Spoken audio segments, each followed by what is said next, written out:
పిత పుత్ర పవిత్రాత్మ నామమున ఆమేన్. ఈరోజు నవంబరు 18వ తారీఖు. లూకా సువార్త 19వ అధ్యాయము 1వ వచనము నుండి 10వ వచనం వరకు.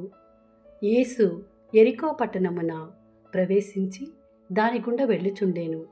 అక్కడ సుంకరులలో ప్రముఖుడు జక్కయ్య అను పేరు గల ధనికుడు ఒకడు ఉండెను. అతడు యేసును చూడవలెనని ప్రయత్నించెను. కాని పొట్టివాడగుట చేతను జనసమూహము ఎక్కువగా ఉండుట చేతను చూడలేకపోయెను. కనుక అతడు ముందుకు పరుగు తీసి ఆ దారిన పోవనున్న యేసును చూచుటకై ఒక మేడి చెట్టును ఎక్కెను. యేసు అచటకు వచ్చినప్పుడు పైకి చూచి అతనితో, జక్కయ్య, త్వరగా దిగిరమ్ము, ఈ దినము నేను నీ ఇంటిలో నుండా తలంచి తిని అని చెప్పాను. అతడు వెంటనే దిగివచ్చి ఆనందముతో ఆయనకు స్వాగతము పలికెను.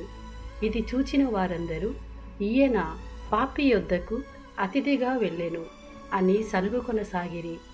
జక్కయ్య నిలబడి యేసుతో, ప్రభు, నేను నా ఆస్తిలో సగము పేదలకు దానము చేయుదును. నేను ఎవనికైనా అన్యాయం చేసినచో 4 రెట్లు అతనికి ఇచ్చివేయుదును అని చెప్పెను.